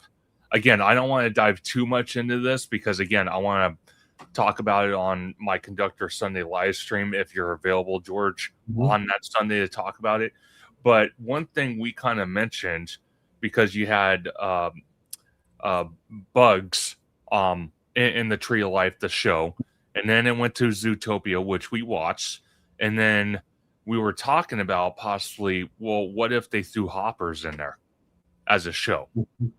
And I think Hoppers would do very well in the Tree of Life. I think it would do better than Zootopia. But I have to say, actually seeing the Zootopia show in person, it's better than what I thought it would be. But I think in comparison, Hoppers would do so much better with the storytelling and the surrounding area than actually Zootopia. Well, let me ask you this. Well, not ask, but Peter brought up some things, and then I want to ask you a question before we end today. And we got Madame Lizelle in the house. Madame Lizelle, I will tell you this. George actually got me to dance a little bit and sing. Isn't that shocking? He saw it he let his hair down a little bit in Florida. I did. Peter said they actually talked about No Way Home a few years back at another shareholders meeting. So I'm kind of curious why they didn't. If they did it for that, why wouldn't they mention it this morning? I'm just curious. So if that's the case, and I don't remember them doing it, but Peter, I believe in I trust in your statement. Maybe they didn't know Sony was going to drop it. Maybe it was kind of like a surprise, like last minute thing. So maybe they just weren't prepared for it. So the final thing I want to bring up to you, George, is because Josh was asked at one point about the parks and experiences, and he kind of quoted Walt a little bit, saying that we're always evolving, always changing, and we're trying not to hold on to things. Right. And I think you know where I'm pivoting to. If that's the case, then why are we holding on to Tomorrowland that desperately just needs to be bulldozed and rebuilt? Why? Maybe that was kind of like a little sneak preview. Maybe. I mean, I know we got turned on so many times when it comes to Tomorrowland at many of these events. So I don't want to get anybody's hype up, but I mean, now that Josh is at the helm, who knows? Well, see, it's interesting because obviously Tomorrowland is a big problem. But when I was in Epcot, walking next to the former Life Pavilion, which is that big golden dome that looks uglier than sin, to get to, oh my gosh, help me out, George. The attraction, Guardians of the Galaxy, Cosmic Rewind. Yeah, Guardians. That's another project. So it's not just Disneyland and Tomorrowland. There's other projects I even saw at Walt Disney World. In all 4 parks, I'm like, why are you guys just letting us sit here and do nothing? What's going on here? But again, I'm going to give Josh the benefit of the doubt. I'm going to wait a year from now. And if those things are still sitting there, I'm going to say, okay, you've been in the high chair for a year now. What's going on here? Yeah. It's, and I think people will have that discussion probably after this D23, if nothing is addressed. So yeah, we'll have to wait and see. As I said, it was a great first start, for his first day. I know we'll have to wait and see, what is to become like as time goes on. And I'm for sure, he's going to make decisions that we're not going to agree upon.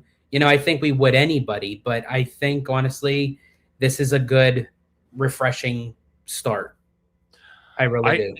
I think so. And like I said at the very beginning, he handled the Q&A sessions very, very well. I liked what he said.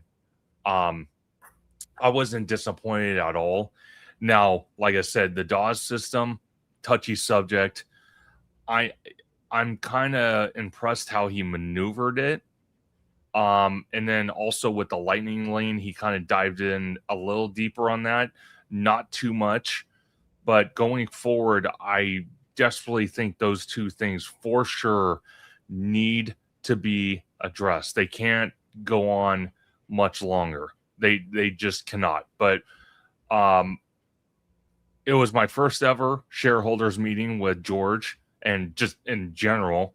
So I can't wait to do more of these with George. But like George mentioned, we are going to get ready to head to DCA. I guess Mondo is there at Disneyland, Five Fires. He is actually at Disneyland and it's chaos. So hopefully DCA is not chaos. Yeah, we'll have to wait and see because at 7 a.m., like the spring breakers have finally bestowed their presence upon us. So 100%. And then the last thing I want to do is I did it right at the beginning.